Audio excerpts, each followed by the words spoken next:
Let's turn to Jeremiah chapter 9, verse 23. All right, let's read. It says, "Thus saith the Lord, let not the wise man glory in his wisdom." Okay?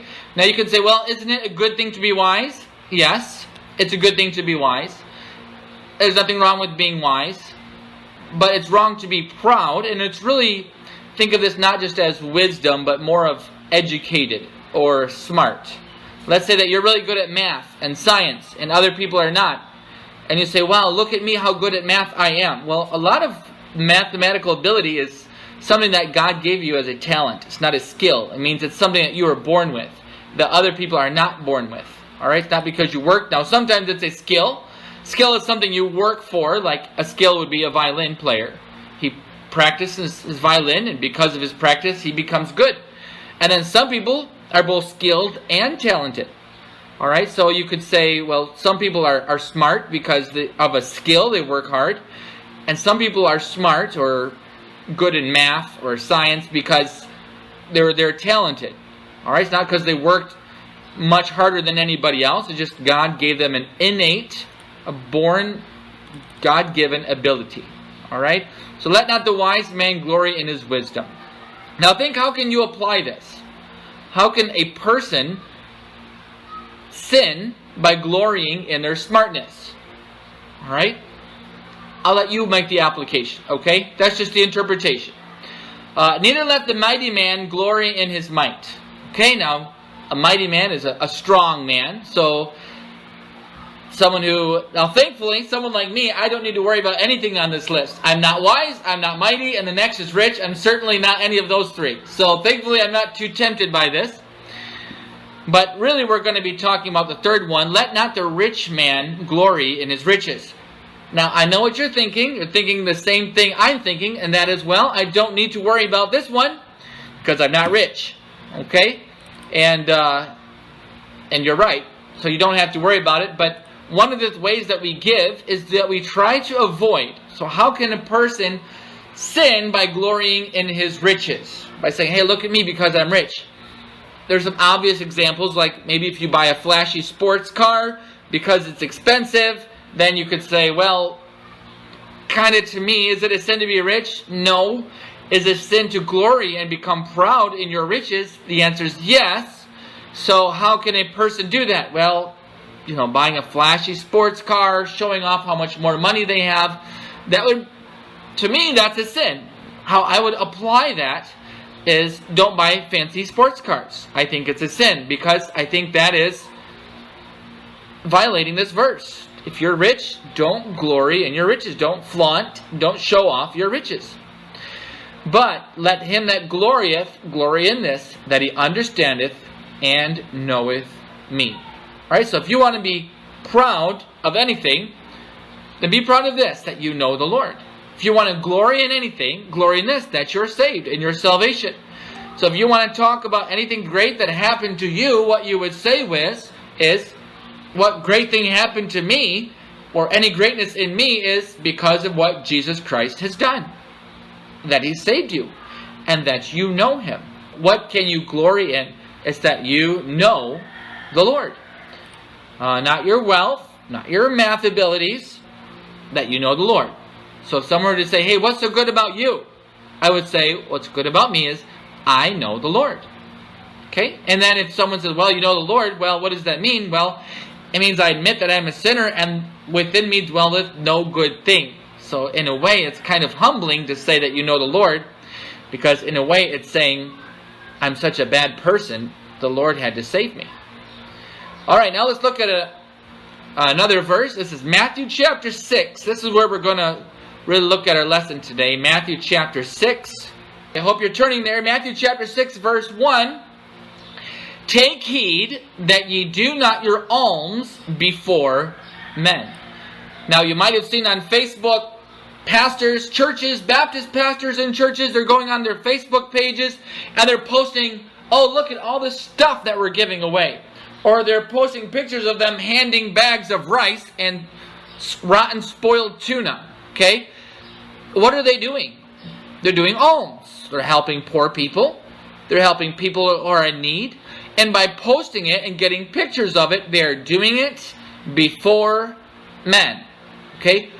Maybe you don't know this because you're young. You young people might not know this. But if you want God to see you do something, you don't need to post it on Facebook. But if you want to do something for the Lord, you do not need to post it on Facebook. He will know it. He will see it without you posting it on Facebook. I know that seems to be a shocker, but it's the truth. Okay, you don't need to dance to a rock music video on TikTok and sin and grieve Him for God to know what you're doing. If you do good, you don't need to show that you're giving out cans of sardines to people. All right. So the key focus here of this phrase is alms before men. What is alms? Okay, now alms is giving. Usually it's giving to poor people, help other people, but it's also giving to God, as we will see in the next verse. Alright, so alms before men. So how can you give where it's not before men? In other words, that's what we want to get to. We want to get to giving alms where it's not before men. Before men would be doing it in the presence of people to see you, bragging about it, in our day and age, posting about it, telling other people about it. That's giving alms before men. And Jesus says, don't do it. Don't do it. Okay? If you have a sack of rice and you want to give your neighbor a sack of rice, you don't need Facebook to do that. Alright? If you're a pastor, and thank God we have a pastor who does not do this, we need to make sure that we do our alms, that we do our giving, and it's anonymous. It's not before men, but it is before God. Take heed. Be careful, because not everyone will notice this. Take heed, give care, that ye do not your alms before men, to be seen of them. Okay, now you can say, well, I don't know what my motivation is when I give. Okay, no problem. Don't give before men, and you don't need to worry what is your motivation. Just keep it quiet. Did you give someone some money? Did you give someone some food? Did you help someone during the lockdown? Keep it to yourself. Otherwise, ye have no reward of your Father which is in heaven. Okay? So if you're going... Now let's just go right to verse 2. Therefore, when thou doest thine alms, if you want to help someone in the church, someone outside of the church, you want to just give a gift, someone's going through a hard time, do not sound a trumpet before thee as the hypocrites. Okay, now that's pretty hypocritical. Apparently, what some of these hypocrites were doing is someone would go before them in the street, sound the trumpet, and then they would come and walk in like the boss and start, I don't know, throwing out money, or, hey everybody, he's about to make a donation. Follow him and see what it is. I don't know how it worked, but he would have someone sound a trumpet that went before him before he would give, so everyone would know how much and where and to whom he was giving. I used to work for a company, and my boss was a multimillionaire in dollars. He was the richest man in our city, and I don't know, probably not quite a billionaire, but he was close. Very, very rich, extremely rich. And he would give out these checks, and it was so funny because he'd get these big, huge checks, right? Can't even show you. Just big, big. Okay, I'm going like this, but out here, it's big, big checks. And then it would say, his name in big writing and big letters. And it would be for like $286. Okay? To someone who's almost a billionaire, that's not a lot of money. Alright? Maybe to you and to me that might be a lot. But $285 or $213.79. Okay? It's kind of like a joke. That's not even pocket change to this guy. And here he is broadcasting it. He published a magazine, his own magazine, about himself. Something wrong with this guy. He posted a magazine, published a magazine about himself, and in the magazine that he published was him having these little poor kids that Biden would make fun of. These little poor kids, obviously not rich kids. And there they are, standing there smiling next to him for this check that he gave for their schooling. Just nonsense. He's a rich man glorying in his riches. It's like sounding the trumpet so people will notice his giving. I read that Michelle Obama produced a documentary of herself on Netflix called Becoming. Alright? Let me repeat that. Yes, this is what it is.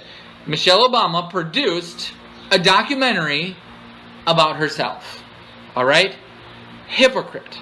Alright? That's a hypocrite. It says that they may have glory of men. Why did my rich boss do this? He wants to have glory of men. Why did Michelle Obama produce a documentary about herself? She wants to have glory of men. Now, this is lost people, but saved people do the same thing. You see it on Facebook. I'll bet you this week, I guarantee you, during this lockdown, almost all of you, if not all of you, have seen some church or some pastor or some group somewhere giving out money, giving out food. And why? Because they want to have glory of men. And you see, the obvious, and you probably thought of this, is the politicians. That's not their money they're giving you, alright? Duterte that's not from him. Okay, the senators, that's not from them. Okay, the Marcos, that's not their money. When they give you money from the barangay, it's not their money. You don't say to the barangay captain, "Oh, thank you, captain, for this money." It's not their money, okay? It doesn't come from their pocket, not from their labors, not from the sweat of their thoughts. That's the taxpayers' money. Okay, that's stolen money. They're giving you stolen goods that they stole legally. Morally, it's stealing. Legally, it's not. It's called taxes. It's theft. Okay? So politicians, they love to put their sign. Okay, not to be too hard on Obama's here, but Barack Obama, in America, you won't see a sign that say, "Paid for by the Honorable Charles." You won't see that. Okay? It's taxpayer money. Whichever politician signed the bill to do the funding, it's not his money. So it's not. But Obama passed a law that says, in a bill, it says that when he put special spending in a law, it has to say, by Obama's stimulus money funding. Okay, he wanted his name on it, just like they do in the Philippines. Alright? And a lot of people made fun of him over that, and they stopped doing it because it was so obviously hypocritical. Alright? Don't thank the politicians when they give you money. And don't ask for money either, because they don't have money. That's stolen money. Alright, so Pacquiao says, "Vote for me. I'll get money for farmers." He's going to steal money to give to farmers. He's saying, "I'm a better thief." That's what politicians do. They don't give you their money. They steal money and give it to you. Alright, verily I say unto you, they have the reward. So if you want to give sardines and fish and rice to the poor people, if you do that, Jesus says don't, for one. And two, that's your reward. That's all you get. When you get to heaven, you'll be ashamed at your disobedience. But when thou doest thine alms, let not thy left hand know what thy right hand doeth. They're getting their reward. They did it for man. Man applauded them. And that's it. They get nothing but shame and disobedience before God. That's why we don't... Now, it's okay if you do. It's not a big deal. But we don't normally clap after a special number. Same with prayer. And when thou prayest, thou shalt not be as the hypocrites' heart. For they love to pray standing in the synagogues and in the corners of the streets, that they may be seen of men. And verily I say unto you, they have their reward. But when thou prayest, enter into thy closet, and when thou hast shut thy door, pray to thy Father which is in secret, and thy Father which seeth in secret shall reward thee openly. Okay? I had a man visit my church that I was starting in Tala years and years ago. And I asked the man to dismiss us with prayer. And he did. And it was a long prayer. And a dramatic prayer, fervent with feeling and long words. And then after he prayed, very proud of himself, he came and said, "So how did you think? What did you think of my prayer?" "Good, yeah." Okay? Wasn't good. What was he doing? He was showboating his public prayer of worship. Alright? No good. So, there's three things we do in secret. Number one is pray in secret. Number two is we give in secret. And number three, we fast in secret. Alright? I'm not going to go there, but later it talks about people who are fasting. They wear these special robes and tell everyone, I'm fasting today. Okay? Those are hypocrites. If you're fasting, which is good to do, just keep it to yourself. Alright. So about these giving of alms, it says that these hypocrites were doing it in the streets and in the synagogues. So let's see what they were doing that was so hypocritical in the synagogues. Luke chapter 21, verse 1. And he looked up, now Jesus is in the synagogue, and saw the rich man casting their gifts into the treasury. What do you think this rich man is casting his gifts into the treasury? What do you think Jesus would call him? Hypocrite. And he saw also a certain poor widow casting in thither 2 mites. And he said, Of a truth, I say unto thee, that this poor widow hath cast in more than they all. For all these have of their abundance cast in unto the offerings of God, but she of her poverty, hath cast in all the living that she had. Alright? So again, you know what this means. You know it's straightforward. It's simple. There's people that were acting like a bunch of hypocrites. Like the people in Matthew chapter 26 are going into the synagogues. Rich people saying, look at these bags of money. Plop. Okay? So we know that those are hypocrites. That's not how we do good giving. Okay, I'm not talking about the amount. I'm talking about how to give. Don't post about it on Facebook. Don't do it to be seen of men. Don't go before the church in the front and say like that with your wad of bills. Do this, maybe fan yourself a little bit, and then just go and then drop it into the offering plate in front of everybody. Okay? Can't do that. Sorry. I know that shatters your dreams, Raleigh, but no, you cannot do that when you give your tithes and offerings. Alright, one more verse, then we're done. 1 Corinthians chapter 16. 1 Corinthians chapter 16, verse 1. How to give. Now, and I'm not talking about amount. We know you need to tithe your 10% and beyond. That's your offering. Not talking about your motivation. Talking about how to give, the way that you do it, good giving, and how it's done. 1 Corinthians chapter 16, verses 1 and 2. Now concerning the collection for the saints, as I have given order to the churches of Galatia, even so do ye. Okay, so Paul says, I've given this instruction to other churches that are in Galatia upon the first day of the week. Okay, I know you don't need to glory in your wisdom here, people. Okay? But upon the first day of the week, that would be Sunday. Alright, verse 2. Upon the first day of the week, that would be Sunday, not the Sabbath Saturday. They did not worship on Saturday, they worshipped on Sunday. Even before Christ rose on Sunday, I believe they were already worshiping on Sunday. Upon the first day of the week, let every one of you, who's Paul talking to, churches in Galatia, saved people, every one of those saved people, alright? That even means children, and people who think they're too poor to give. They're not. Every one of you lay by him, okay? That by him means of his own heart. So if you have a pastor, which you don't, or if you see a pastor, go out there and say, hey, can you please give more? No, can you at least give me 100 or 200? Well, then it's not by him. Alright? It should be from your own self. How much do I, between me and God, feel like I should give? Alright?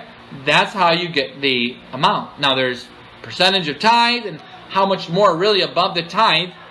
Well, that's between you and God. It's not how much pressure someone puts on you or how much someone publicly influences you. It should be by him. Alright? Lay by him in store there at the church. Okay? Come together Sunday morning. Virtually coming together lately, right? Sunday morning you come together and that's the time you give your offering. First day of the week. They'll store it up. They'll keep it there. Some people say, well, I'll give my tithe. I'll just kind of keep it in the bank for a while, let it get interest, and then eventually I'll give my tithe. Store it in the church. Okay, give it, and then they can be the ones, if they want to try and make interest or whatever, let them do it. In store, not in your bank account, in the church store, okay? Storehouse, you could say. How much do I give? As God hath prospered him. Okay? So that's what you do. How much do I give? As God prospers you, that's how much you get. Now we know there's 10%, and then there's beyond the 10%. This is a special offering. Do not believe this is from the 10% tithe. This is for the poor brethren in Jerusalem. And so he says, get your offerings, not your tithe, beyond the tithe, your offerings, all right? And give it to the church as God prospers you, okay? And that's how you know how much you should give. If you say, you know what, God has not prospered me, he's not that great of a God. I don't see him as really being a great God or good God to me, then don't give very much, all right? Your giving is in line as you see by yourself, not as someone tells you or forces you or pressures you. As you see, God prospers me. God has allowed me to prosper. Not necessarily financially, but as God is good to me. That's how much you see God as good. That's how much you give. So guess what? That could be 100%. That could be all, like that widow with her 2 mites. Do you think that that widow with her 2 mites starved to death after she gave all of her money? No, she didn't. So, even if she did, it shouldn't matter. All right? Because we do it for the glory of God. We don't do it. We don't give to get. We don't do seed giving. I'll give God $50 if he gives me $500. Well, then don't give at all. We don't give to get.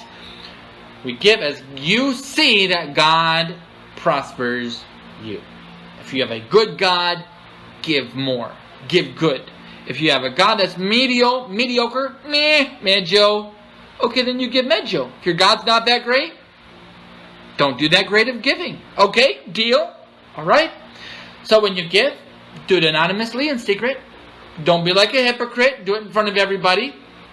And give as you see God is good to you. Give a great God, give great. If your God's small, give small. That's how you see God. I hope that you are able to make your own applications to this. And pray that the Lord would prosper us more so that we could give more.